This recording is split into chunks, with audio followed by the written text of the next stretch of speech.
Assalamualaikum warahmatullahi wabarakatuh. Halo teman-teman, perkenalkan nama saya Muhammad Al-Fati. Saya adalah mahasiswa jurusan Manajemen Pendidikan Islam UIN Sumatera Utara. Di dalam video kali ini, saya akan memaparkan sedikit materi tentang hakikat, sejarah, dan fungsi bahasa. Apakah teman-teman mengetahui apa yang dimaksud dengan bahasa? Bahasa adalah alat untuk berkomunikasi. Komunikasi adalah alat untuk menyampaikan ide dan pemikiran. Jadi, jikalau teman-teman ingin menyampaikan ide dan pemikiran, maka harus menguasai bahasa. Menurut para ahli, dari Wilhelm von Humboldt, seorang sarjana Jerman, mendefinisikan bahasa sebagai sintesis bunyi. Yang lainnya yaitu Ferdinand de Saussure, seorang sarjana linguistik Swiss, pada awal abad ke-20 menyatakan bahwa bahasa sebagai sistem isyarat. Yang ketiga, Gorskera mengungkapkan bahwa bahasa adalah alat komunikasi antara anggota masyarakat berupa simbol bunyi yang dihasilkan oleh alat ucap. Menurut Kamus Besar Bahasa Indonesia, bahasa adalah sistem lambang bunyi yang arbiter yang digunakan oleh anggota suatu masyarakat untuk bekerja sama, berinteraksi, dan mengidentifikasi diri. Baiklah, sekarang kita memasuki fungsi bahasa. Menurut Keraf, ada 4 fungsi bahasa, yaitu 1. Alat ekspresi diri.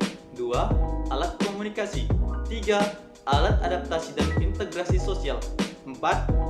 Alat kontrol sosial. Kemudian, fungsi bahasa Indonesia sebagai bahasa nasional. Pertama yaitu 1. Lambang kebanggaan bangsa.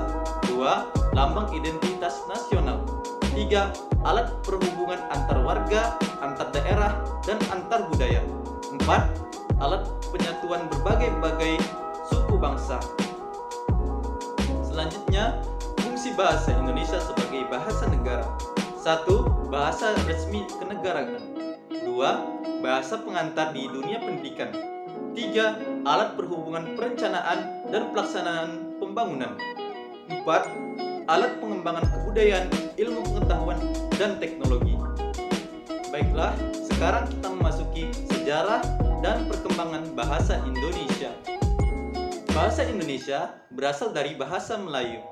Bahasa ini sudah berkembang sebelum dideklarasikan sebagai bahasa persatuan tanggal 28 Oktober 1928 yang bertepatan dengan Sumpah Pemuda.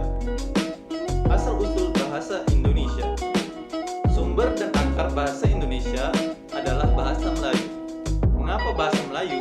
Bahasa Melayu pada masa itu disebut lingua franca atau bahasa pengantar untuk berbagai kegiatan yang ada di masyarakat seperti perdagangan dan kebudayaan. Dan alasan bahasa Melayu diangkat sebagai bahasa Indonesia adalah 1. Bahasa Melayu merupakan lingua franca di Indonesia, yaitu bahasa perhubungan dan bahasa perdagangan. 2. Sistem bahasa Melayu sederhana, mudah dipelajari karena dalam bahasa ini tidak dikenal tingkatan bahasa. 3.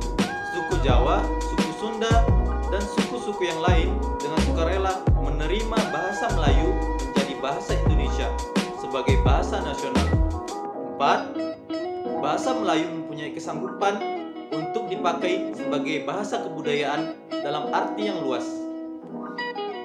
Baiklah, sekarang kita memasuki faktor-faktor yang mempengaruhi perkembangan bahasa. Ada 4 faktor yang mempengaruhi perkembangan bahasa, yaitu 1. Waktu. Yang kedua ialah politik. Yang ketiga, sosial dan budaya. Yang keempat adalah ilmu pengetahuan dan teknologi. Baiklah, selanjutnya ialah peristiwa-peristiwa yang berkaitan dengan perkembangan bahasa Indonesia. Peristiwa yang pertama yaitu tahun 1901. Disusunlah ejaan yang pertama, yaitu ejaan Van Ophusen. Peristiwa yang kedua ialah tahun 1908. Berdiri Balai Pustaka. Peristiwa yang ketiga ialah tahun 1928 penentuan bahasa Indonesia sebagai bahasa nasional, yaitu dalam peristiwa Sumpah Pemuda. Peristiwa yang keempat, tanggal 25 sampai 28 Juni 1938, Kongres Bahasa Indonesia yang pertama, yaitu yang dilaksanakan di kota Solo. Peristiwa yang kelima, tanggal 18 Agustus 1945, diakui dalam Undang-Undang Dasar 1945 bab 15 pada pasal 36 bahwa bahasa Indonesia adalah bahasa negara.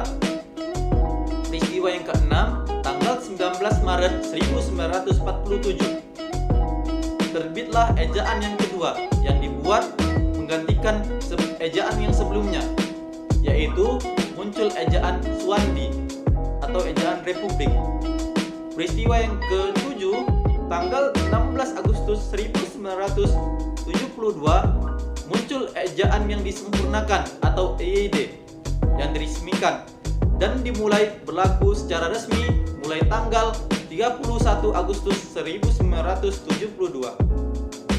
Peristiwa yang ke-8, Kongres Bahasa Indonesia ke-7 berhasil membentuk 1. Kamus Besar Bahasa Indonesia, 2. Tata Bahasa Baku Bahasa Indonesia.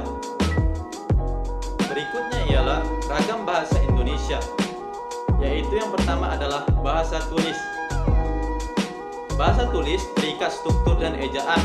Ragam tulis lebih pada pengembangan akademik dan ilmiah. Yang kedua ialah bahasa lisan atau retorika. Bahasa lisan menghendaki orang lain sebagai lawan bicara. Bahasa lisan pun membutuhkan mimik, gerak, dan pandangan serta intonasi. Yang ketiga ialah bahasa baku, yaitu bahasa yang ditulis untuk kepentingan komunikasi tulis dan diakui sebagai bahasa resmi. Kemudian yang terakhir ialah cabang-cabang ilmu bahasa. Yang pertama adalah fonologi, yaitu cabang ilmu yang berkaitan dengan bunyi bahasa. Yang kedua ialah morfologi, yaitu cabang ilmu yang berkaitan dengan pembentukan kata. Yang ketiga ialah sintaksis, yaitu cabang ilmu bahasa yang berkaitan dengan penyusunan kalimat. Yang keempat ialah semantik, yaitu cabang ilmu bahasa yang berkaitan dengan pemahaman dan pengembangan makna.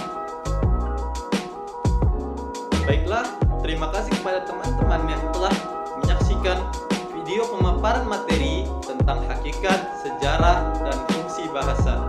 Wabillahi taufiq wal hidayah. Wassalamualaikum warahmatullahi wabarakatuh.